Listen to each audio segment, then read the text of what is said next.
അതിൻ്റെ ശക്തിയിൽ എല്ലാ വിഷയവാസനകളും കാമനകളും ദുർബലമായി തീരുന്നു. അങ്ങനെ നമ്മുടെ മനോമാലിന്യങ്ങൾ അകലുന്നു. ക്രമേണ ദേഹബോധത്തെ അതിക്രമിക്കുന്ന അലൗകികപ്രമായി അത് വളരുന്നു.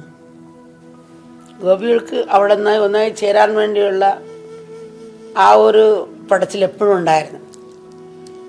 കറക്കിട്ട മത്സ്യം പോലെ കൈ പൊള്ളിയാൽ എങ്ങനെ എത്രയും പെട്ടെന്ന് വെള്ളത്തിൽ കൊണ്ട് മുക്കാനുള്ള ആഗ്രഹം പോലെ ആ ഒരു ഭാവം ഗോപികൾക്കുണ്ടായിരുന്നു. മുളക് പാത്രത്തിൽ കൃഷ്ണ, മല്ലിപ്പാത്രത്തിൽ മുകുന്ദ, മഞ്ഞൾ പാത്രത്തിൽ മുരാരെ, അല്ലേ ഗോവിന്ദ, അങ്ങനെയൊക്കെ എഴുതി വച്ചിരിക്കുക. അപ്പം ഈ കണ്ണാടി കൂടിയാണ് അവരെല്ലാം അത് കാണുന്നത്. ഈശ്വരൻ്റെ കുടി കാണുന്നു, എല്ലാം കാണുന്നത്. അപ്പം ആ ഒരു ഭാവത്തിലേക്ക് ഗോപികളുടെ ഭാവം നോക്കിയിട്ട്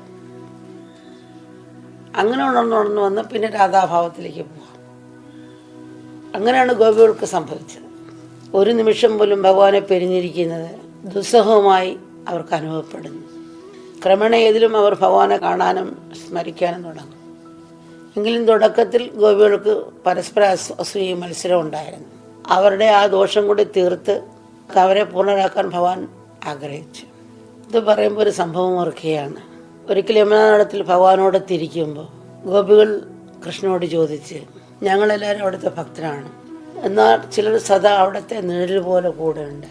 ചിലർക്ക് കണ്ണൻ തങ്ങളെ ശ്രദ്ധിക്കണമെന്നാണ് ആഗ്രഹം, മറ്റു ചിലർക്ക് അങ്ങയെ കണ്ടുകൊണ്ടിരുന്നാൽ മാത്രം മതി. താനായിരിക്കണം കണ്ണൻ ഏറ്റവും പ്രിയപ്പെട്ട ആൾ എന്നാണ് ഓരോ ഗോപികളുടെ ആഗ്രഹം. ലോകത്തിലുള്ള ചിലരാണെങ്കിൽ അങ്ങയെ വെറും ഒരു സാധാരണക്കാരനായി കാണുന്നു. അങ്ങയാണെങ്കിൽ പലപ്പോഴും രാധയുടെ ഭക്തിയാണ് എടുത്ത് പറയാറുള്ളത്. ഏറ്റവും ഉത്തമമായ ഭക്തി എന്തെന്ന് അങ്ങ് പറഞ്ഞു തരുമോ? ഗോപികൾ കൃഷ്ണനോട് ചോദിക്കുകയാണ്. ഭഗവാൻ കുനിഞ്ഞ് യമുനയിൽ നിന്നൊരു വെള്ളാരം കല്ല് കയ്യിലെടുത്ത് ഗോപിയുടെ കയ്യിലേക്ക് കൊടുത്തിട്ട് പറഞ്ഞു, ഭഗവാൻ പറയുന്നത് പൊട്ടിച്ച് നോക്കാൻ പറഞ്ഞു. ഗോപികളിൽ ഒട്ടും മടിക്കാതെ പെട്ടെന്ന് അത് പൊട്ടിച്ചു. ആ കല്ല് പൊട്ടിച്ചപ്പോൾ കല്ലിൻ്റെ ഉള്ളിൽ അകം നനഞ്ഞിരിക്കുന്നുണ്ടോ എന്ന് ഭഗവാൻ ചോദിച്ചു. ഗോപികൾ തിരിച്ചു ചോദിച്ചു, എന്താണ് ഭഗവാൻ പറയുന്നത്? കല്ലിനകത്തെങ്ങനെ വെള്ളം കയറാനാണ്? അപ്പോൾ ഭഗവാൻ പറ, അല്ലാതെ വർഷങ്ങളായി വെള്ളത്തിൽ തന്നെ കിടക്കുന്നതല്ലേ ഈ കല്ല്. ഇതുപോലെ എത്ര വർഷം കഴിഞ്ഞാലും ചിലരുടെ ഉള്ളിൽ ഭക്തിയുടെ നനവും അല്പം പോലും ഒട്ടും ഉണ്ടാകില്ല. കല്ലെടുക്കാൻ കുനിഞ്ഞപ്പോൾ തൻ്റെ പീതാംബരം വെള്ളം തട്ടി നനഞ്ഞു. അത് കാണിച്ചുകൊണ്ട് ഭഗവാൻ ഗോപിയോട് പറയുകയാണ്, നിങ്ങൾക്ക് വസ്ത്രം ഇങ്ങനെ കാറ്റത്ത് പിടിച്ചിരിക്കുകയാണ് ഭഗവാൻ.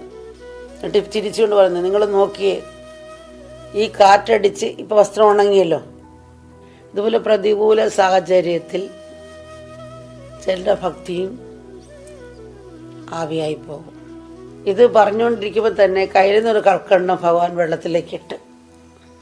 അല്പം കഴിഞ്ഞപ്പോൾ ഗോപിയോട് ഭഗവാൻ പറഞ്ഞു, എൻ്റെ കയ്യിൽ നിന്ന് കൽക്കണ്ണം വെള്ളത്തിൽ വീണുപോയി, ആർക്കിത് എടുത്തരാൻ കഴിയും എന്ന് ഗോപിയോട് ഭഗവാൻ പറയുകയാണ്. ഗോപികൾ പരസ്പരം മത്സരിച്ച് എല്ലാം കൂടെ വെള്ളത്തിനടിയിൽ തപ്പി നോക്കാൻ തുടങ്ങി. ചില ഗോപികൾ കയ്യിൽ നിന്ന് കൽക്കണ്ണം തന്നെ ഭഗവാനെ കാണിക്കാൻ നോക്കി. ഭഗവാൻ പറഞ്ഞില്ല, എൻ്റെ കയ്യിൽ നിന്ന് വീണ കൽക്കണ്ണം തന്നെ എനിക്കെതിരെ എടുത്തു തരണമെന്ന് പറഞ്ഞു. ഭഗവാൻ അങ്ങനെ വാശി പിടിച്ചുകൊണ്ട് നിൽക്കുക. ഗോപികൾ തപ്പി നോക്കിയിട്ടും ഒന്നും കിട്ടാതെ ഗോപികൾ നിരാശരായി ഭഗവാനിലേക്ക് നോക്കി.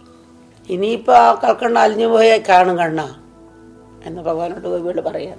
ഭഗവാൻ ചിരിച്ചുകൊണ്ട് ഗോപികളിൽ നോക്കിയിട്ട് പറഞ്ഞു, ഇതുപോലാണ് രാധയുടെ ഭക്തി, അവൾ എന്നിൽ അലിഞ്ഞ് ഇല്ലാതായി. ഇവിടെ രാധയും കൃഷ്ണനും രണ്ടല്ലാതായിരിക്കുന്നു. ചിരിയോട് ഭഗവാൻ സംസാരിക്കാൻ തുടങ്ങി. നിങ്ങൾ വിഷമിക്കേണ്ട, കാത്തിരിക്കൂ. ഗോപിയോട് ഭഗവാൻ പറയുകയാണ്, നിങ്ങൾക്കും താമസിക്കാതെ ആ ഭക്തി ഉണ്ടായി വരും രാധയെപ്പോലെ.